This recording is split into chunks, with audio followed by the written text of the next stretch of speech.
Bienvenue à ce tout nouvel épisode au podcast Le poids de la nuance. Parce qu'aujourd'hui, on va s'intéresser à pourquoi est-ce que les pas peuvent avoir de l'importance. Puis là, on parle bien du nombre de pas par jour parce qu'il y a différentes écoles de pensée. Il y en a qui pensent que mais c'est comme du cardio. Il y en a que ça c'est pas nécessaire dans la prise de masse musculaire. Il y en a qui pensent que c'est l'outil le plus important dans une perte de gras. Bref, on discute de ça dans cet épisode.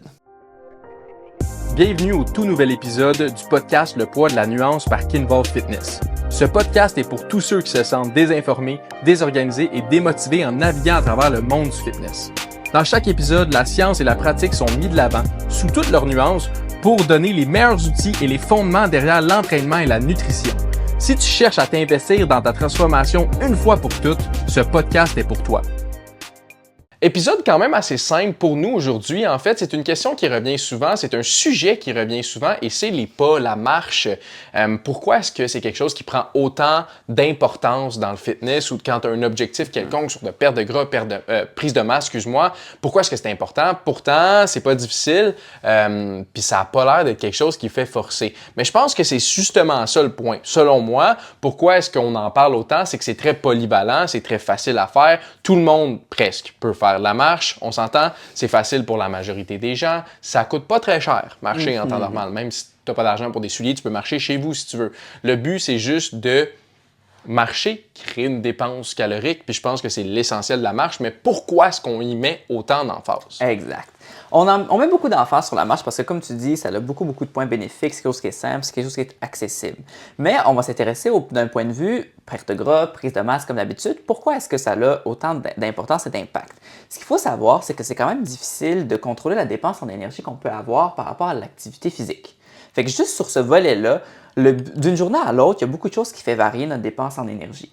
Par contre, notre métabolisme, on sait qu'il est relativement stable. Notre thermogénèse des aliments, bref, la quantité d'énergie que ça prend pour digérer nos aliments, bref, ça a une dépense d'énergie relativement fixe. Puis après, on a l'exercice physique qui peut correspondre peut-être de 10 à 25 % de nos dépenses en énergie. Puis c'est là que viennent les principales variations de notre dépense en énergie au quotidien.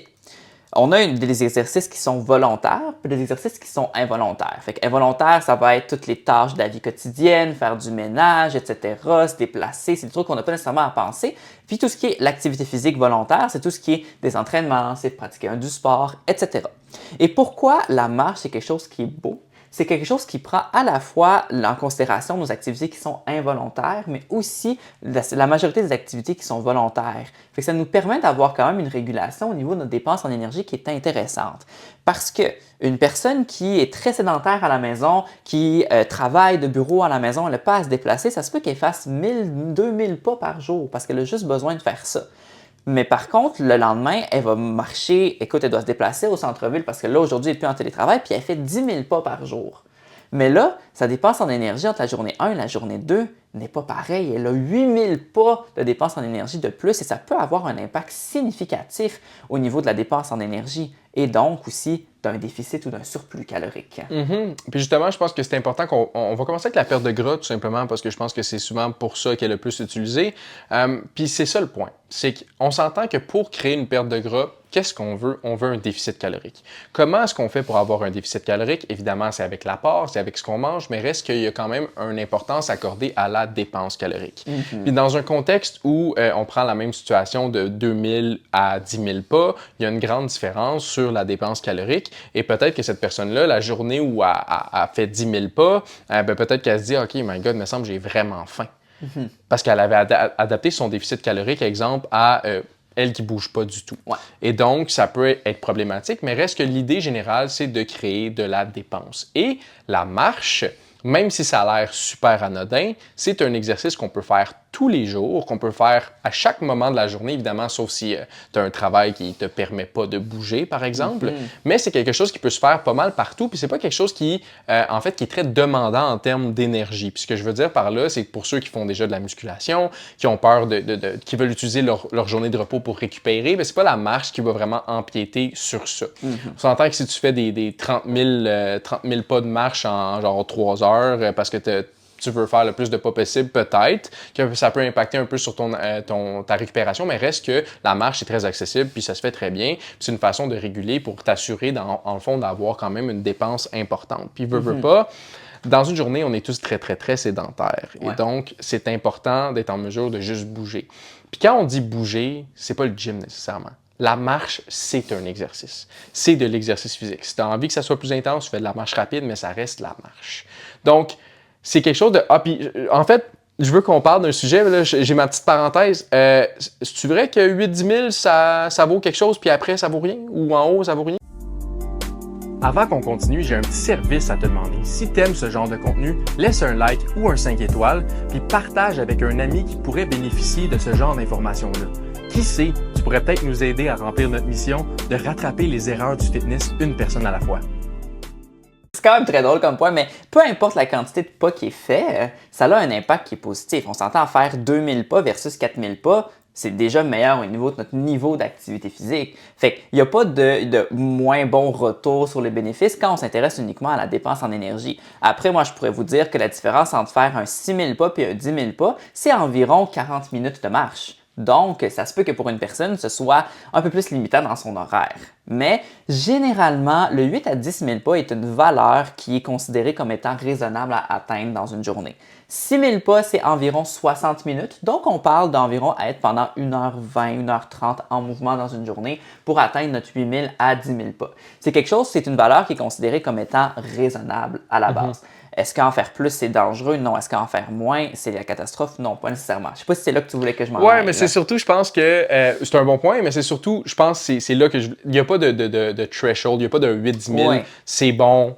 Oui, c'est bon 8-10 000, mais 12 aussi, puis 7,5 aussi. C'est juste que je pense que le 8-10 000, pour une raison que j'ignore, on m'a dit que c'était peut-être à cause des podomètres. Il y avait un podomètre qui avait comme popularisé le fait que 8-10 000 pourrait être ce qui est optimal. Et donc, au niveau du fitness, tout le monde s'est accroché au 8-10 000. Mais en tant que tel, c'est vraiment juste... Je veux dire, c'est pas vrai. Tu vois, moi, je pensais que ça venait d'une étude japonaise à la base qui avait évalué vraiment le 10 000 pas et les effets bénéfiques sur la santé. Ça se peut, mais ça reste une valeur qui est très arbitraire. C'est pas important, c'est pas grave. Le but, veut pas, c'est plus que tu bouges, plus que tu vas en voir les bienfaits jusqu'à un certain extrême. On s'entend, on parle pas des extrêmes. Fait que, est-ce que si tu es à 7800, c'est pas bon parce que t'es pas à 8000. Non, c'est correct. T'sais, si tu veux faire 200 pas de plus parce que ça te rassure d'être à 8000, va à 8000, mais c'est pas 8000 ou rien, c'est pas 10 000 ou rien. L'idée, c'est juste plus que tu te déplaces, moins ta journée est sédentaire, plus que ton corps aime ça, ça t'aide à réguler en fait le nombre de calories que tu dépenses dans une journée, c'est positif. Ça fait en sorte que tu vas pas passer une journée complètement assis à rien faire, une journée de congé sur ton sofa puis tu bouges pas. C'est toutes des choses qui vont être avantageuses dans la mesure où tu veux dépenser plus de calories puis t'as pas besoin de faire du gros sport extrême pour le faire. Tu s'entends? La question qu'on se pose, vraiment, c'est pourquoi est-ce que les pas ont de l'importance? Why steps matter? Et dans un contexte de perte de gras, en fait, il y a une raison particulière pourquoi est-ce que c'est particulièrement intéressant. C'est que inconsciemment, lorsqu'on est dans un contexte de restriction calorique, on observe une réduction du niveau d'activité physique quotidien. Et c'est vraiment quelque chose qui est inconscient. Fait que les personnes, on va appeler ça des comportements compensatoires liés à l'activité physique. Fait que souvent, ce qui va arriver, c'est que les gens qui sont en restriction calorique pendant une période prolongée vont avoir tendance à être de plus en plus, j'ai pas envie de dire larves, mais ils vont tendance à rentrer chez eux, à avoir moins envie. Larves, c'est assez agressif. Hein? Ils vont avoir tendance à arriver chez eux puis avoir plus tendance à aller s'étendre sur le divan, faire des activités qui sont réconfortantes parce qu'il y a une perception d'énergie qui est moindre. Fait que là, est-ce que la personne va avoir tendance à aller à pied au dépanneur à 7 minutes de marche ou elle va prendre sa voiture? Fait qu'il y a vraiment cette notion-là d'une dépense en énergie qui est diminuée de manière involontaire. Et ce que les pas viennent faire, c'est qu'ils viennent justement s'assurer que le niveau d'activité physique reste relativement stable au courant d'une journée. Parce que si tu arrives dans un contexte de perte de gras, encore une fois, quand la personne rentre à la maison et elle voit qu'elle a juste fait 2000 pas, bien, si malheureusement son objectif c'est d'atteindre un 8000 pas, mais elle va avoir tendance à augmenter volontairement son niveau d'activité physique en allant faire les 4-6 000 pas qui lui manquent. Fait que c'est principalement pour ça que dans un contexte de perte de gras, les pas sont importants et aussi parce qu'ils incluent différents types d'activités physiques. Fait qu'une journée, par exemple, parce que tu t'en vas faire ton entraînement en salle, ben il y a des fortes chances que tu marches dans le gym, trouver ta machine, etc., faire des allers-retours à l'abreuvoir, mais ça augmente tes pas par jour. Fait que cette journée-là, tu auras moins de pas à faire qu'une journée où est-ce que tu es 100% au bureau, par exemple. Fait que c'est pour ça que c'est super important pourquoi ça en fait, pas super important dans le sens que c'est dépendant, mais que ça a de l'importance, les pas. Parce que au niveau de la dépense en énergie, on s'assure que durant une perte de gras, on a un niveau d'activité physique conscient et inconscient qui est équilibré et relativement similaire. Juste faire du poids encore sur le mot larve. Non, mais pour vrai, le point, c'est que c'est inconscient. C'est pas ça. Personne qui se fait traiter de larve en ce moment. On a tous les mêmes mécanismes. On peut dire que c'est ton métabolisme qui décide de te transformer en larve, mais c'est pas de ta faute. C'est vraiment pas de ta faute. C'est pas ça le point. Justement. Exactement. On appelle ça des comportements compensatoires. Sentez-vous pas visé. Ça arrive. C'est juste d'avoir l'effort conscient de faire plus de pas quand tu vois que tu en as moins, par exemple. Exactement. Puis, ce qui est quand même assez intéressant, c'est que même en prise de masse, les gens ont tendance à faire ça. Puis là, tu te dis, pourquoi? Il me semble qu'on veut être en surplus calorique. Ouais. En prise de masse, c'est ce qui est optimal. On en a parlé il y a quelques épisodes. Pourquoi on voudrait faire des pas? Ouais. Ben, c'est vraiment une bonne question. Puis il y a quelqu'un qui m'avait écrit parce qu'il était comme, moi, je mettais mes stories le soir où est-ce que j'étais en train de finir mes 10 000 pas, il était 21h. Puis là, il m'écrit, puis il est comme, ouais, mais je pensais que c'était pas important en prise de masse. Et en fait, ça peut avoir un impact, puis c'est encore une fois au niveau de la dépense en énergie que c'est super intéressant. Le niveau d'activité physique, puis on oublie, il y a plein d'autres facteurs là, que je mets en parenthèse encore, mais tu sais, au niveau des bienfaits de la marche, au niveau cognitif, au niveau mental, la gestion du stress, etc. Là. Mettons ça de côté, intéressons-nous juste sur le volet dépense en énergie. C'est qu'en fait, dans un objectif de prise de masse musculaire, on va être en prise de masse longtemps, le plus possible pour développer le plus de masse possible, et on veut limiter les gains en gras. Et quelque chose qui peut faire varier notre gain en gras, c'est notre statut énergétique, notre bilan entre l'apport et la dépense. Alors, une journée, par exemple, où est-ce que je décide, mettons, moi, je fais constamment 10 000 pas par jour. En ce moment, je suis capable de manger 3100 calories, puis j'ai un très, très, très léger gain en gras dans le temps.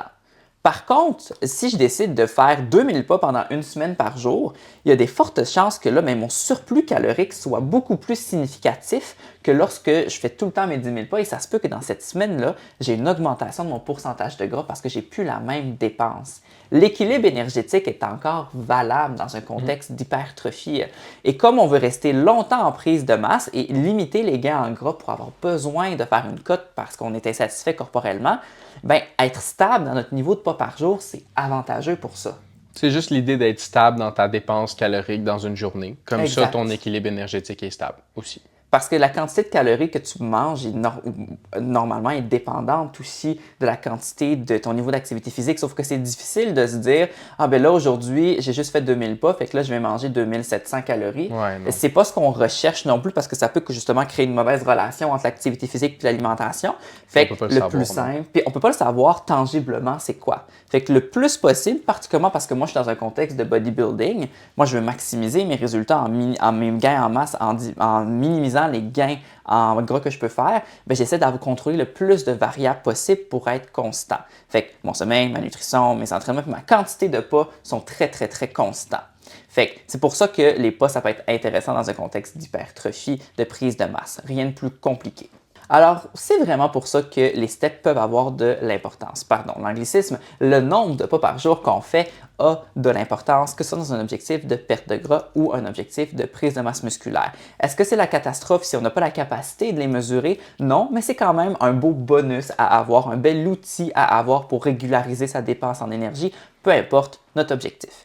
Si vous avez des questions par rapport à ça, n'hésitez pas à nous écrire, ça va nous faire plaisir de vous répondre. Vous pouvez m'écrire directement à moi-même à coachsim.knvl ou à coachj.knvl, puis ça va nous faire plaisir de vous répondre. Si vous voulez nous partager vos objectifs de pas, n'hésitez pas. Moi, je suis très preneur à toutes les stories, les publications motivationnelles pour faire des steps à 21h le soir. Fait que n'hésitez pas. Sur ce, on se voit la semaine prochaine.